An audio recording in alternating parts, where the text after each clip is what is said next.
Tonight Rhod is swapping comedy for DIY as he takes over hosting duties on a special episode of BBC's DIY SOS. The project on the show is funded by Children in Need, and will see a rural area in East Yorkshire transformed into a purpose-built adventure campsite. Far from his charitable work, Rhod went through a bizarre and worrying health scare whilst on the toilet. Talking to Wales Online, Rhod explained that whilst on the loo, his left arm started to shake involuntarily, like he was waving at someone. Rhod said, "About 30 seconds it went on for, and I can vouch 100% for the fact there was absolutely no one else there in the loo with me. So who my arm thought it was saying hello to, I really don't know. It was a really odd episode." Following this odd experience, and somewhat shaken up by the entire experience, the comedian was referred to a nearby stroke clinic. Cancer, the seemingly healthy food that may double your risk of the deadliest cancer there. Medical professionals eventually ruled out any neurological damages, but did tests on his heart. At the time of the incident, Rhod said, "I'm still waiting for the result of heart tests they gave me though, but I'm pretty sure it'll turn out to be nothing serious." A mini-stroke, or transient ischemic attack, TIA, as they are known professionally, can be extremely dangerous. These attacks are caused by a temporary disruption in the blood supply to part of the brain, which then results in a lack of oxygen to the brain.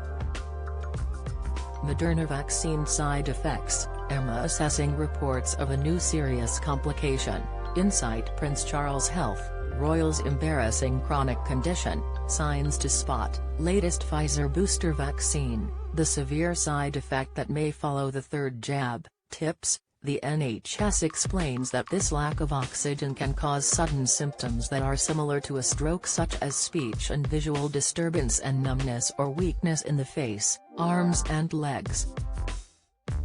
Similar to a stroke, the main way to tell if someone is experiencing a TIA attack is to remember the acronym FAST-FACE. The face may have dropped on one side, the person may not be able to smile, or their mouth or eye may have dropped.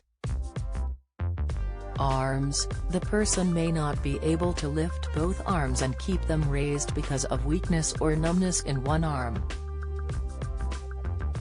Speech: their speech may be slurred or garbled, or the person may not be able to talk at all, despite appearing to be awake. They may also have problems understanding what you're saying to them.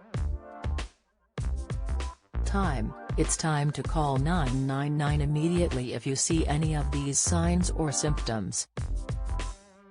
In addition to these initial signs, individuals may also experience blindness or vertigo and a loss of balance or coordination. As the symptoms of a TIA and stroke are similar, it is not possible to tell them apart. Therefore, it is crucial to seek medical attention straight away if any of the above symptoms are being experienced by someone. Treatment for a TIA is critical as it can prevent a full stroke from occurring in the near future.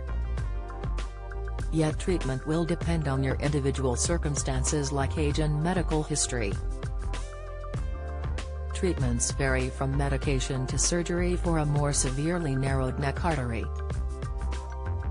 In this case, a preventative surgery known as a carotid endarterectomy is carried out in order to clear carotid arteries of fatty deposits before another TIA or full stroke strikes. Other, less invasive treatments commonly include lifestyle changes which can be used to reduce your risk of stroke. The NHS recommends these simple lifestyle changes to reduce your risk of not only stroke, but also high blood pressure and high cholesterol levels. Diet: the key here is a low-fat, high-fiber diet with plenty of fruit and vegetables and whole grains. Individuals should also limit the amount of salt they have in their daily diet, with a recommended amount of no more than 6 grams a day, 1 teaspoonful. Exercise as well as a balanced diet. Regular exercise is the best way to maintain a healthy weight. For most people, 2 hours and 30 minutes of moderate exercise a week is recommended. This can include high-intensity aerobic activities or moderate activities such as cycling or walking. Stop smoking. Smoking significantly increases your risk of having a stroke as it narrows your arteries and makes your blood more likely to clot. Therefore, quitting smoking will minimize your risk of having a stroke, but also improve your general health. Cut down on alcohol. Alcoholic drinks are high in calories and they also cause weight gain. In fact, the NHS explains that heavy drinking can increase your risk of stroke by more than 3 times. Therefore, it is important to stick to the recommended 14 units a week, spreading this across 3 days or more.